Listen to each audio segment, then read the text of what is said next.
Theodore. He's a tugboat and a friendly tugboat too. Pushing and a pulling in the great big harbor, in the great big world is so much fun. So many brand new things to discover. Waking with the sun, gotta get the job done. Oh, Theodore and Emily, Voda, Hank and George, and the harbor master too.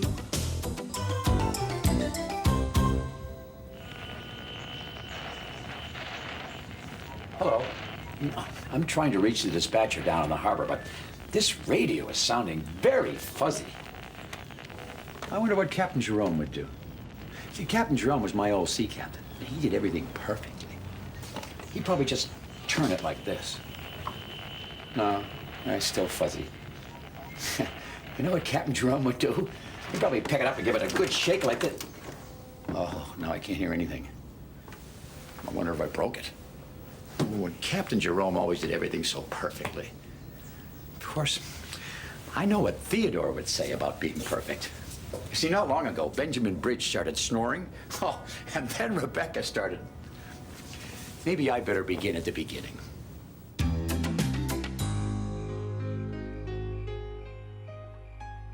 It was a sleepy summer evening in the big harbor.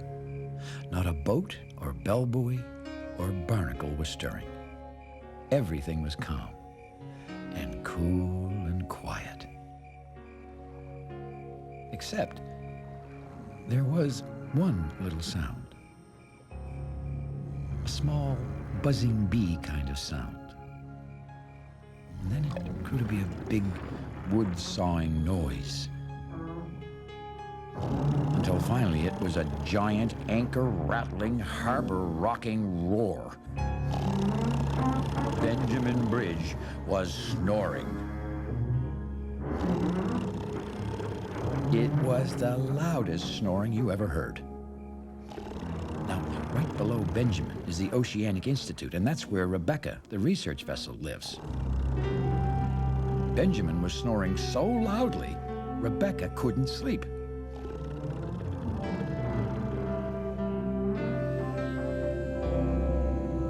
The next morning, Theodore was waiting for Rebecca with Shelburne, the giant sea barge. Rebecca was going to take them underwater exploring. "Here she comes," shouted Theodore. "Good morning," he whistled to Rebecca. But Rebecca didn't look like it was a good morning. You see, she was feeling tired because Benjamin Bridge had kept her up all night with his loud snoring. "Where are we going today?" asked Shelburne in his slow kind of voice. "Someplace," replied Rebecca sleepily. "Someplace," Theodore repeated to Shelburne. Theodore was a little puzzled. Rebecca was always so cheerful. But today she seemed, well, kind of grumpy. Rebecca led them to a small island they had never seen before, just outside the big harbor. "What are we looking for?" asked Shelburne. Something. Rebecca yawned again. "Something special, I bet," Theodore whispered to Shelburne. "Rebecca always finds special things." Well, Theodore was so enthusiastic, Rebecca quickly forgot how tired and grumpy she was. "Long, long ago," she explained, "this island was almost all underwater, and ships couldn't see it. A lot of ships bumped into it and sank. Maybe some of their things are still down there." "Rebecca," smiled Theodore, "you know everything." Just then, Rebecca's special equipment told her they'd found something. "Look right under here," she ordered. She moved out of the way, and Theodore pushed Shelburne into position.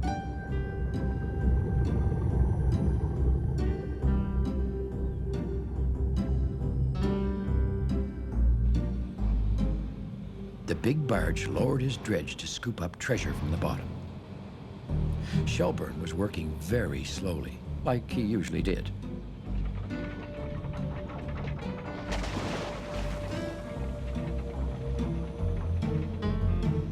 Shelburne, said Theodore impatiently, can you please hurry up? Oh, it's a nice day, smiled Rebecca. No big hurry.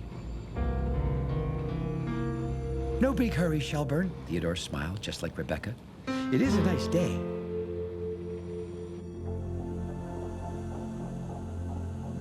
Down on the bottom of the ocean, Shelburne's dredge hit something. He caught it.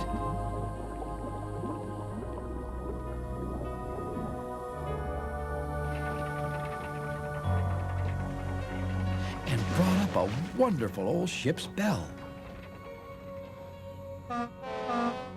Well, everyone let out excited whistles.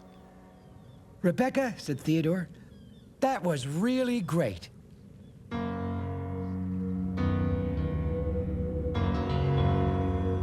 A little later, everyone headed home. Rebecca turned for her dock, tooting a little tune. Goodbye. Theodore tooted a tune to say goodbye on his whistle, just the same as Rebecca had done. Rebecca sure is nice, said Shelburne. Nice, smiled Theodore. Rebecca is perfect.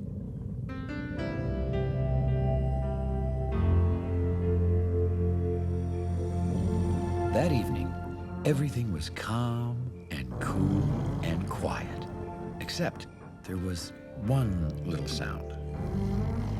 Near Rebecca's dock, Benjamin Bridge was snoring again. He was snoring so loud he was shaking and shuddering from one shore to the other. Every time Rebecca thought Benjamin had finally stopped snoring,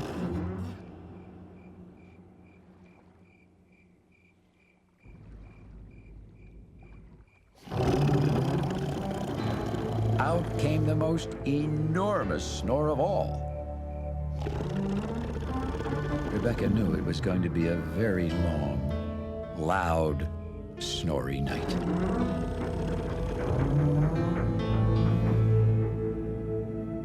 Well, the following morning was foggy and soggy in the big harbor. Theodore and Shelburne were waiting for Rebecca to go exploring again. When Theodore saw Rebecca, he blew his cheeriest "Good morning" whistle. Oh, loud, grumbled Rebecca. You see, she hadn't slept one bit again, on account of Benjamin's snoring. And now she was really tired and really grumpy. Theodore was really surprised. I mean, he couldn't ever remember Rebecca sounding so grumpy before. Is everything okay? Asked Shelburne slowly.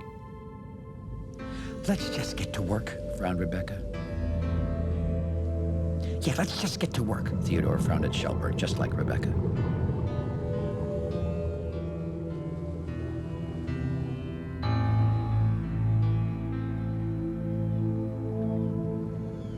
What are we looking for today? Said Shelburne. But Rebecca didn't seem to hear him. What are we looking for? Shelburne repeated a little louder. Shelburne, said Rebecca, stop shouting.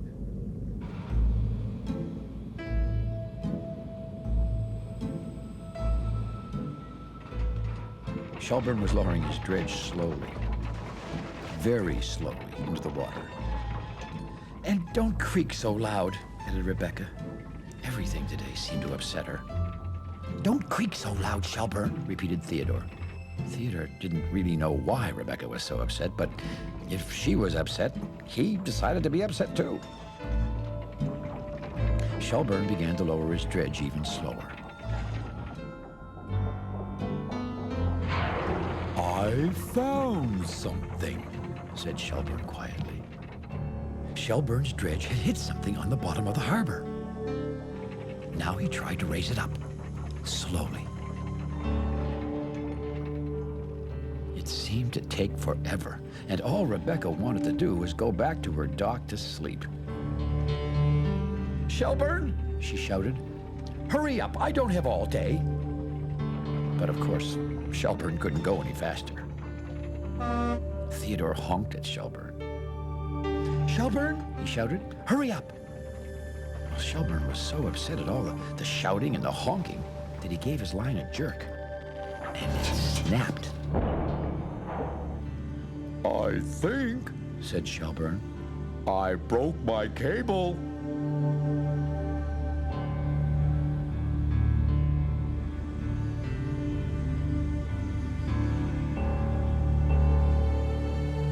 Theodore pulled Shelburne to the repair dock and headed home following Rebecca. No one said a word for what seemed like a very long time. "Well, why did you do that?" Rebecca said suddenly. For a moment, Theodore wasn't sure Rebecca was talking to him. "Do what?" he asked. "Well, why did you shout at Shelburne?" asked Rebecca. This time, Theodore didn't say anything for a moment. "You do that?" he said finally. Now it was Rebecca's turn to look surprised. "Yes, I guess I did," she said slowly. "I don't know why I shouted at Shelburne," she added. "But," said Theodore slowly, "I thought you knew everything, Rebecca." Rebecca turned to Theodore. "I do know one thing," she said softly. "Well, what's that?" said Theodore. "I know I should apologize to you. I'm kind of tired and grumpy today. Benjamin kept me up all night with his snoring." "But you're the one who did the shouting," said Theodore. "Yes," said Rebecca slowly. "You're right, Theodore. I'm the one who did the shouting, and I'm sorry." Well, suddenly everything seemed kind of turned upside down to Theodore. Like the water was dry, and like the sky was wet, and like he was bigger than Rebecca. "Rebecca," he said at last. "Yes?" "It's okay. Nobody's perfect." For the first time that day, Rebecca smiled. "Thanks, Theodore," she said. "I'll remember that. But what am I going to do about Benjamin's snoring?" Theodore had an idea. "I think," he said, "that old ship's bell we found the other day is just the thing." "It is?" said Rebecca. "If we tied it onto Benjamin," explained Theodore, "then every time he snores and shakes, the bell will ring and wake him up." "That's a perfect idea," said Rebecca. "It's not perfect," grinned Theodore, "but it just might work."